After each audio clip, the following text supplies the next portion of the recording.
Okay, the first Sharknado was a social media extravaganza, which is what led to Sharknado 2. If you recall, the first Sharknado is based upon the idea that you actually can have a tornado actually suck up sharks out of the water and then use them as a massive whirling death. It's been noted with things like worms and fish, and there's been a couple ones that are related to crocodiles. But that was in Los Angeles. This one now is in New York. Before you start thinking exactly where do you get sharks at in New York, don't worry. Al Roker will go into a tremendous amount of detail describing how you actually get sharks in the Sharknado and how it actually affects New York.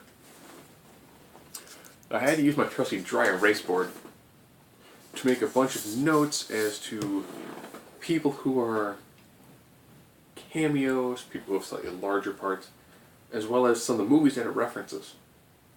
It references the Twilight Zone movie, some of the TV show Taxi, the movie Airplane, the movie Domino.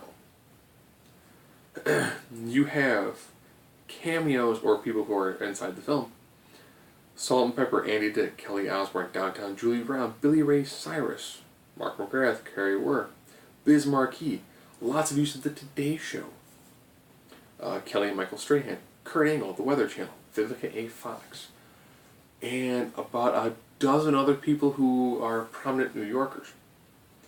This film was chock full of violent CGI sharks being killed either by flamethrowers, chainsaws, swords, pickaxes, semi-automatic weapons,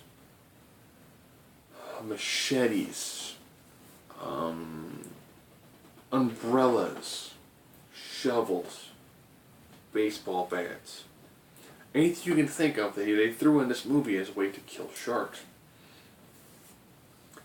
So this movie took the idea of the first one, and then just went, how fast and how crazy can we push this with how many random things can we throw into it, and take this movie from the first Sharknado was so bad it was good. This one is so bad it's good, and then takes it to a level with an over-the-top level of cheesiness and goofiness, and not taking itself seriously while at the same time kind of taking itself seriously and self-referencing the first movie while almost being a parody of itself at the same time. So it pretty much accomplished every single thing you could try to do in a movie, with the exception of not having this be played in a background and have a foreground of people who are traveling through space.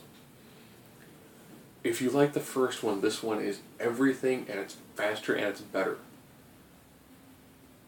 So if you're a fan of the first Sharknado, Sharknado 2 is everything you liked about the first one, just with more.